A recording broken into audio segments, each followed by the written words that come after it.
Hello, good morning. Welcome in Mishra mathematics classes Madhubani. आज का जो टॉपिक है लाइन से है और ये 3D ज्योमेट्री का एक टॉपिक हम लोग उठाए हैं। इसकी थ्योरी पोर्शन को भी देखेंगे और प्लस में एक्सरसाइज भी करना है। तो आइए सबसे पहले हम लोग जानते हैं कि लाइन का इक्वेशन क्या होता है। तो equation of A line passing through a given point, अगर कोई भी पॉइंट से कोई भी लाइन अगर पास करे, मान लीजिए एल कोई लाइन है जो किसी गिवन पॉइंट से पास करे और किसी दूसरे वेक्टर के अगर पैरेलल हो, कोई भी लाइन किसी पॉइंट से पास करे और दूसरे वेक्टर के पैरेलल हो, तब आप इस लाइन की इक्वेशन क्या लिखेंगे?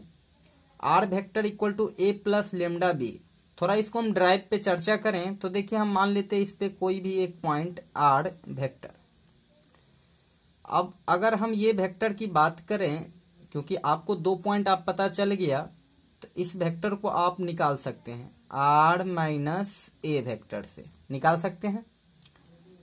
और ये वेक्टर इस बी के पैरेलल होगा, तो बी के पैरेलल और कोई भी दो वेक्टर अगर पैरेलल होता है तो लेमडा टाइम्स हो जाता है। तो इसको इधर ले जाएंगे तो यही फॉर्मूला निकलेगा। हम ड्राइव पे ज्यादा आज चर्चा नहीं करेंगे, क्वेश्चन डायरेक्ट क्लियर। अब ये हुआ वेक्टर फॉर्म में। अगर वेक्टर फॉर्म में निकालने तो ऐसे निकालेंगे। अगर कार्टेशियन में अगर कोई पॉइंट से पास कर रहा है x1 y1 z1 से और उसकी डायरेक्शन रेशियो ABC है, तब उस लाइन की equation x minus x1 by A, y minus y1 by B, z minus z1 by C लिखेंगे। अगर ऐसा भी कहीं पे लिखा है तो आप समझेंगे लाइन है, अगर ऐसा भी कहीं पे लिखा हुआ है तो समझेंगे लाइन है। आइए इस पे एक क्वेश्चन से आपको हम समझाने की कोशिश करते हैं। तो देखिए, एक क्वेश्चन है, क्वेश्चन देखिए क्या लिखा हुआ है। Find the equation of line which Passage through 1 2 3। आपको कह रहा है एक लाइन की इक्वेशन लिखिए जो किससे पास कर रहा है? 1 2 3 से। तो मान लीजिए ये 1 2 3 से पास करने वाली एक लाइन है। और इसके बाद पढ़िए, and is parallel to vector. Clear लिखा हुआ है, ये पैरेलल है इस वेक्टर के। तो हम जो फार्मूला बनाए उसमें पैरेलल वेक्टर का नाम बी है, तो बी इक्वल टू कितना है? 3i प्लस 2j माइनस 2 के, मतलब बी वेक्टर के पैरेलल और इसके। तो अभी इक्वेशन हम लोग सीखे हैं आर वेक्टर इक्वल टू क्या लिखते हैं? A plus lambda times B vector. तो अब बताइए, ए मतलब पासिंग पॉइंट, और पासिंग पॉइंट आपको दिया हुआ है, क्या दिया हुआ है? 1 2 3। तो वेक्टर रूप में अगर किसी पॉइंट को लिखना है तो आई जोड़ दीजिए, 2 में j plus 3 k cap plus lambda. B vector किसके पैरेलल है? 3i प्लस 2j माइनस 2 के। यही क्या हो गया? इसका आंसर हो गया। नेक्स्ट क्वेश्चन और एक देखते हैं। देखिए, ये 4 नंबर क्वेश्चन था। आइए, कह रहा है find the equation of line in vector. Vector में कह रहा है, साथ में आपसे कार्टेशियन फॉर्म में भी कह रहा है निकालने के लिए। It Passage through the point, इस पॉइंट से पास कर रहा है और इस डायरेक्शन में है। तो देखिए किस पॉइंट से पास कर रहा है? पॉइंट आप देखिए 2i माइनस जे प्लस 4 के, मतलब ए वेक्टर क्या दिया हुआ है? 2i माइनस जे प्लस 4 के, मतलब इस वेक्टर से पास कर रहा है। तो पास करवा दिए एक लाइन। और किस डायरेक्शन में? इस डायरेक्शन में। तो वही पैरेलल ना लिख के इन द डायरेक्शन भी लिख सकता है। तो बी वेक्टर क्या दिया हुआ है? आई प्लस 2j माइनस के। लैंग्वेज को चेंज कर दिया, इस पॉइंट से पास कर रहा है और इसके डायरेक्शन में है। तो अभी तो फॉर्मूला आप सीखे हैं, R vector equal to A plus lambda B. A कितना है? 2i माइनस जे प्लस 4 के, इसके बाद plus lambda times B vector जिसके पैरेलल होगा तो 2j माइनस के। अब हर वक्त पैरेलल नहीं लिख देगा, वैसे भी लिख सकता है इन द डायरेक्शन, तो ऐसे ही होगा। तो ये किस में हुआ? वेक्टर में। अगर आपको कार्टेशियन में लिखना है तो कार्टेशियन का फॉर्मूला क्या है? x घटे x1 by A equal to y minus y1 by B equal to z minus z1 by C. लेकिन आपको एक बात याद रखना है, x1 y1 z1 passing point है। तो इसमें पासिंग पॉइंट इस लाइन में क्या दिख रहा है? 2 माइनस 1 4। तो इसी में पुट कर देते हैं x घटे 2 बट्टा पैरेलल वेक्टर, अभी बाद में इसकी बात करें, y घटे y1 पासिंग पॉइंट यहाँ -1 है तो minus minus plus by B z minus z1 कितना 4 अपॉन c। अब ए बी सी कहां से लाएं, तो देखो ये होता है passing point a plus lambda b. अब बी का ये जो वेक्टर है इसमें जो कोफिशिएंट होगा उसको हम लोग डायरेक्शन रेशियो बोलते हैं। तो ये 1, 2, -1 तो x minus 2/1 equal to y plus 1/2 equal to z minus 4 upon -1। यही क्या हो गया कार्टेशियन फॉर्म। समझ गए होंगे। तो आपको कार्टेशियन फॉर्म भी पूछ सकता है, वेक्टर फॉर्म भी पूछ सकता है, आप दोनों फॉर्म याद रखेंगे। तो ये हो गया। 6 नंबर क्वेश्चन देखिए, find the Cartesian equation of line. इस पॉइंट से पास कर रहा है और इस लाइन के पैरेलल है। क्या कर रहे हैं हम, एक find the Cartesian equation of line, एक लाइन का इक्वेशन लिखे जो इससे पास हो। तो देखिए किससे पास होने वाली लाइन पूछ रहा है आपसे किससे पूछ रहा है, -2, 4, -5। तो बताइए इस पॉइंट से पास करने वाली लाइन x घटे x1, x1 कितना है +2/a इक्वल टू y घटे 4/b equal to z +5/c। क्योंकि माइनस ऑलरेडी है तो प्लस हो जाएगा, क्योंकि इक्वेशन ऑफ लाइन आपको पता होगा x घटे x1/a, y घटे y1/b, z घटे z1/c होता है। अब देखिए कह रहा है इस पॉइंट से पास होना चाहिए। देखिए लिखा हुआ find the Cartesian equation of line which passes through this point, और पैरेलल है इसका। तो अगर पैरेलल होगा तो इसका जो डायरेक्शन रेशियो होगा उसका डायरेक्शन रेशियो बराबर होंगे। पैरेलल में डायरेक्शन रेशियो बराबर होते हैं। तो इसका डायरेक्शन, ये भी एक लाइन है और लाइन का डायरेक्शन रेशियो 3, 5, 6 है। इसी लाइन के पैरेलल हम एक लाइन लिख रहे हैं तो इसी का इसको दे देंगे। तो ए बी सी के जगह कितना लिख देंगे, x + 2/3 y घटे 4 एकरा में कितने हैं 5 और z +5/6। यही क्या हो गया आंसर। क्या यहां से कंसेप्ट सीखे, अगर पैरेलल रहेगा तो एक दूसरे के डायरेक्शन रेशियो को हम दे सकते हैं। 6 हो गया। चलिए 7 नंबर क्वेश्चन देखिए, कार्टेशियन इक्वेशन लिखा हुआ है लाइन का ये, और आपसे वेक्टर पूछ रहा है। तो कार्टेशियन से वेक्टर में जाना वेरी सिंपल, क्योंकि वेक्टर में लिखने के लिए आपको आर वेक्टर इक्वल टू होता है a प्लस लेमडा बी, यही ना होता है। आर वेक्टर इक्वल टू क्या लिखते हैं, a प्लस लेमडा बी। ए क्या था पासिंग पॉइंट, तो इसमें आप देख लीजिए पासिंग पॉइंट क्या दिया हुआ है। तो पासिंग पॉइंट ऊपर में रहता है। तो x घटे x1, x1 है मतलब 5, यहाँ y घटे y1, यहाँ से -4 निकलेगा, यहाँ से 6, मतलब लाइन जो है इस पॉइंट से पास हो रहा है। अब पैरेलल वेक्टर कहाँ से 3, 7, 2।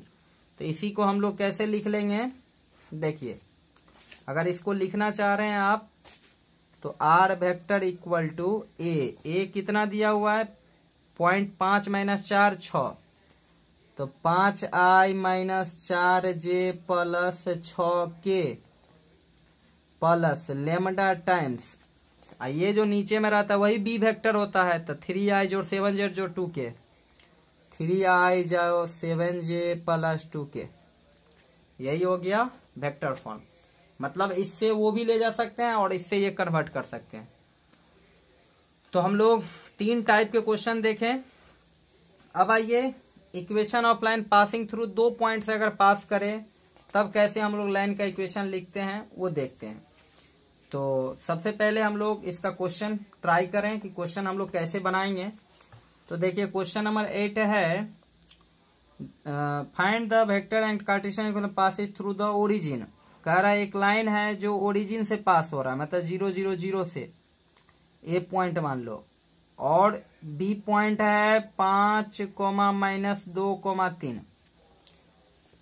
इसका इक्वेशन निकालना है। तो देखिए 2 तरीके से, पहले हम आपको वेक्टर फॉर्म में दिखाते हैं। वेक्टर फॉर्म में अभी सीखे हैं फॉर्मूला क्या था, r vector equal to A plus lambda times b minus a vector. अगर 2 पॉइंट से पास करे तो वेक्टर फॉर्म में ये equation, r vector equal to a कितना है किसी एक को मान लीजिए। तो 0i जो 0j जो 0 किया, तो लिखना बेकार हो जाएगा, लिखिए ना लिखिए,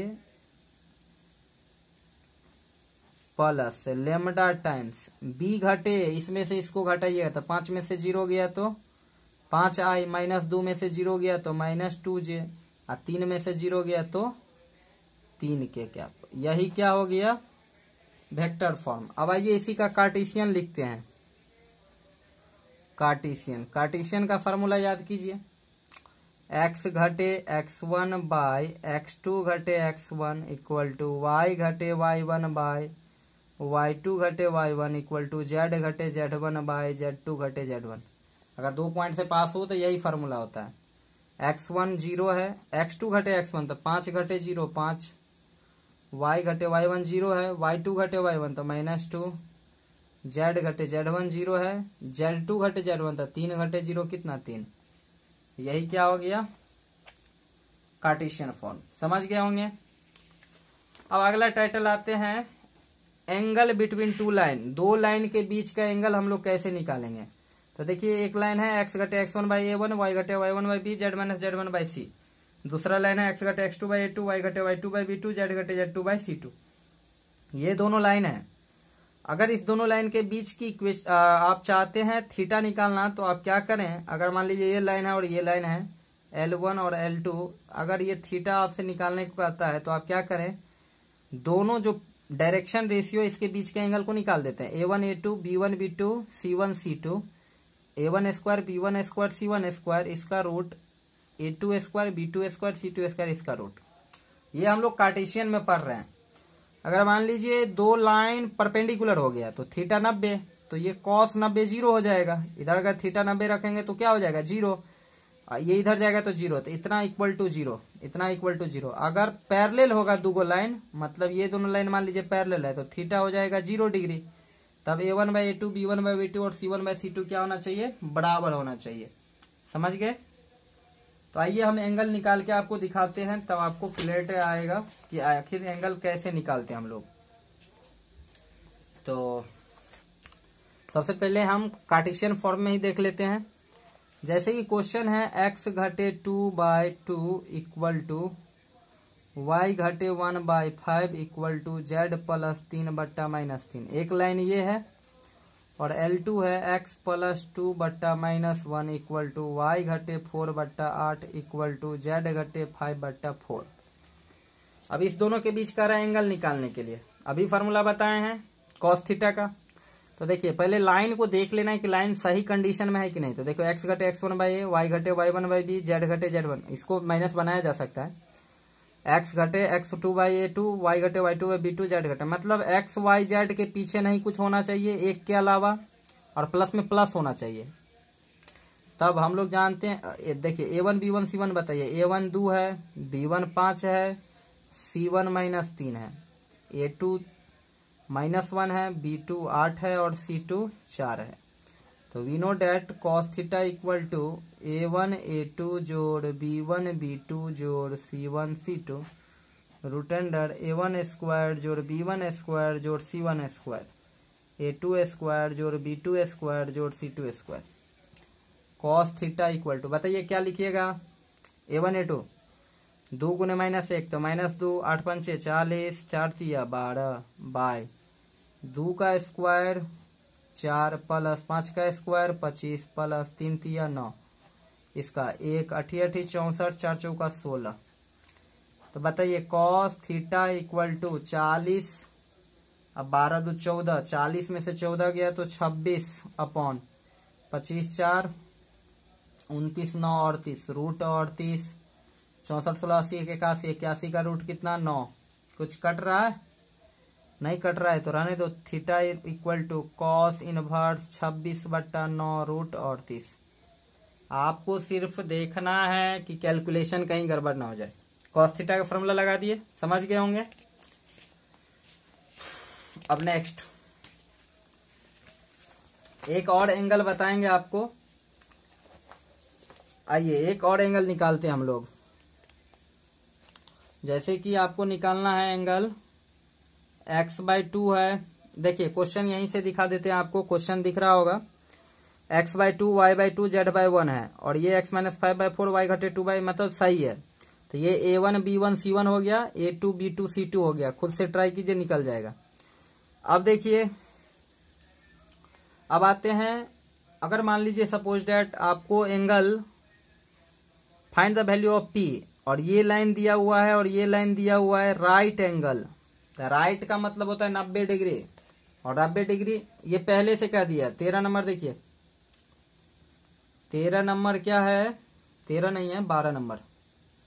2 लाइन दिया हुआ है, 1 घटे x बटे 3 equal to 7y minus 14 upon 2p equal to z minus 3 बट्टा 2।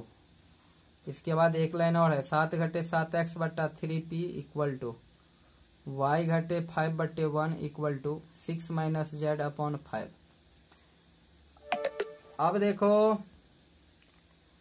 ये जो है, ये कह रहा है ये दोनों लाइन क्या है, राइट एंगल बना रहा है, राइट एंगल। देखो जब दिया ही हुआ है राइट एंगल है, अब p वाला क्वेश्चन है तो हम लोग जानते हैं अगर वी नो डैट क्या होता है, अगर राइट एंगल होता है तो हम लोग क्या लगा देते हैं, a1 a2 जोड़ b1 b2 जोड़ c1 c2 इक्वल टू 0। अगर दो लाइन राइट एंगल हो मतलब परपेंडिकुलर हो तो ये 0 के इक्वल होता है।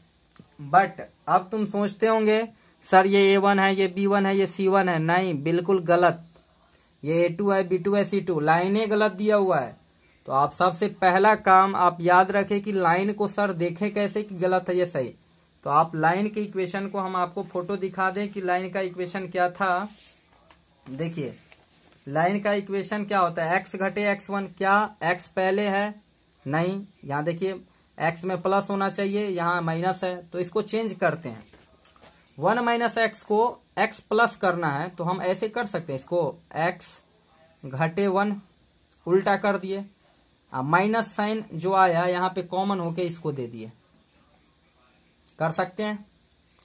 इक्वल टू यहाँ पे y के पीछे हम क्या बताए थे, y के पीछे 1 होना चाहिए, यहाँ कितना है 7 है, तो कॉमन करो कितना 7, तो y घटे कितना लिखोगे 2 अपॉन 2p है इक्वल टू z घटे 3 बट्टा 2।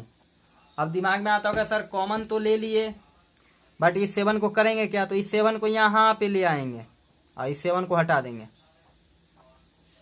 क्योंकि अब तो हो गया लाइन का इक्वेशन x घटे x1 बाई ए, y घटे y1 बाई बी, z घटे z1 बाई सी।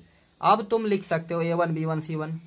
a1 तुम्हारे पास -3 है, b1 कितना है 2p अपॉन 7 है और c1 कितना है 2 है। हो गया। अब आइए सेकंड लाइन को भी सुधारते हैं। सेकंड लाइन में -7 कॉमन करना होगा, तो -7 कॉमन करेंगे तो यहां बचेगा x प्लस 1 बाई कितना हो जाएगा 3p, क्योंकि x हमेशा पॉजिटिव होना चाहिए। इस x को पॉजिटिव बनाने के लिए -7 निकालना होगा, -7 निकाल दिए इक्वल टू ये सही लिखा हुआ है y घटे 5 बाई 1 और यहाँ गलत है, माइनस कॉमन लेना होगा, तो z घटे 6 बट्टा, हाँ माइनस कॉमन लोगे ये नीचे दे दो। तो सर ये -7 को क्या कीजिएगा, तो इस -7 को यहाँ उतार के लिख दो -3p बट्टा -7। अब ये लाइन बन गया, a2 बताओ -3p बाई 7, b2 बताओ 1, c2 बताओ -5। तो अब क्या करोगे, क्योंकि दोनों क्या लिखा हुआ है राइट एंगल है, तो a1 a2 b1 b2 c1 c2 0 put करो। a1 -3 गुने a2 -3p by 7 plus b1 2p by 7 into b2 1 plus c1 2 गुने इक्वल टू 0। 3 तिया 9p बटे 7 प्लस 2p बटे 7 -10 इक्वल टू 0। इसको इधर दे जाओ, 7 9 2 11p, तो p इक्वल टू कितना हो जाएगा 70 बटे 11। यही क्या हो गया आपका आंसर हो गया। समझ गए। कहने का मतलब लाइन को सुधारने भी आना चाहिए, नहीं कि देख लिए सर लाइन कुछ भी है मतलब लिखते जा रहे हैं तो गलत हो जाएगा। अब आइए हम लाइन, ये तो लाइन पढ़ लिए बट ये लाइन वेक्टर में नहीं था, कार्टेशियन में था एंगल। अब आते हैं वेक्टर फॉर्म में, सर एंगल कैसे निकालते हैं। तो लिखिए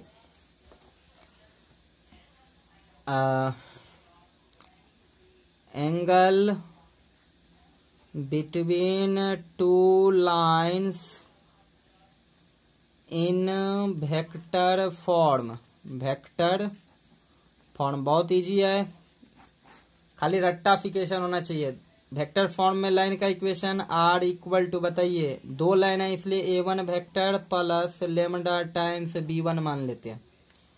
और दूसरा लाइन मान लेते हैं r equal to A2 vector plus lambda times B2 vector. क्या बोले, आपको समझ में आया? दो लाइन, इस दोनों के बीच अगर एंगल पूछे तो कुछ नहीं, दोनों पैरेलल वेक्टर के बीच का एंगल निकाल दो। क्या करने के लिए? दो लाइन के बीच एंगल जो होता है दोनों के पैरेलल वेक्टर के बीच का एंगल होता है, सिंपल सा ध्यान रखो। तो इस दोनों के बीच का अगर एंगल चाहते हो तो फार्मूला लगा दो कॉस थीटा इक्वल टू, बताओ अगर B1 B2 के बीच एंगल निकालना चाहते हो तो B1 सर डॉट B2 बट्टा B1 का मैग्नीट्यूड इंटू B2 का मैग्नीट्यूड। समझे? दो लाइन के बीच का एंगल का मीनिंग दोनों पैरेलल वेक्टर के बीच का एंगल। इसका पैरेलल वेक्टर B1 है, इस लाइन का पैरेलल वेक्टर B2 है। B1 B2 वेक्टर के बीच एंगल निकालना आप वेक्टर में सीखे हैं डॉट प्रोडक्ट में। अगर ए बी के बीच का तो A डॉट बी बटा A का मैग्नीट्यूड B का, लेकिन अभी नाम क्या है? B1 है और यहाँ B2 है। इस दोनों के बीच का एंगल निकाल के दे देंगे, आंसर आ जाएगा। आइए क्वेश्चन से आपको क्लियर हो जाएगा। देखिए 10 नंबर क्वेश्चन एक बताते हैं आपको। कह रहा है आर वेक्टर इक्वल टू, ये ए है प्लस लेमडा टाइम्स ये लिखा हुआ है। शायद आपको दिखने में प्रॉब्लम हो रहा है तो हम आपको ऐसे बता रहे हैं। आर वेक्टर इक्वल टू क्या लिखा है? 2i माइनस 5j प्लस के plus lambda times 3i plus 2j plus 6k। तो आपको पता होगा a प्लस लेमडा B1 पहला लाइन, लेकिन दो गो देगा लाइन ना, एक ही लाइन है ये। दूसरा लाइन क्या है? 7i minus 6k plus mu into i plus 2j plus 2k। ये म्यू फ्यू से आप डराए नहीं, वो लेमडा म्यू कुछ भी दे सकता है। तो आपको पॉइंट, पासिंग पॉइंट से कोई लेना देना नहीं, पैरेलल वेक्टर पे चले जाओ। इसका पैरेलल वेक्टर यह है, इसका पैरेलल वेक्टर यह है। तो B1 वेक्टर बताइए क्या है? 3i plus 2j plus 6k।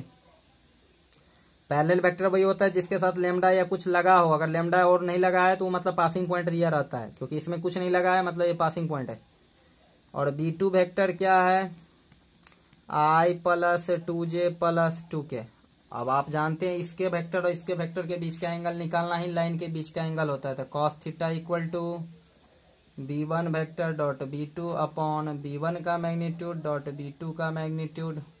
Dot निकालिए भाई, 3 एकान 3 प्लस 2 दूनी 4 प्लस 6 दूनी 12 अपॉन B1 का मैग्नीट्यूड। B1 का मैग्नीट्यूड कितना हो जाएगा? निकालिए ना, 3 3 9 2 दूनी 4 6 6 36। B2 का मैग्नीट्यूड 1 2 दूनी 4 2 दूनी 4। अगर मैग्नीट्यूड भी निकालने में प्रॉब्लम है तो दिक्कत हो सकती है। 12 4 15 3 18 अपॉन 36 4 40 9 49 का root 7 4 4 8 1 9 3 3 6 18। Theta equal to cos inverse 6/7। This is your answer. तो आप ये भी सीख गए।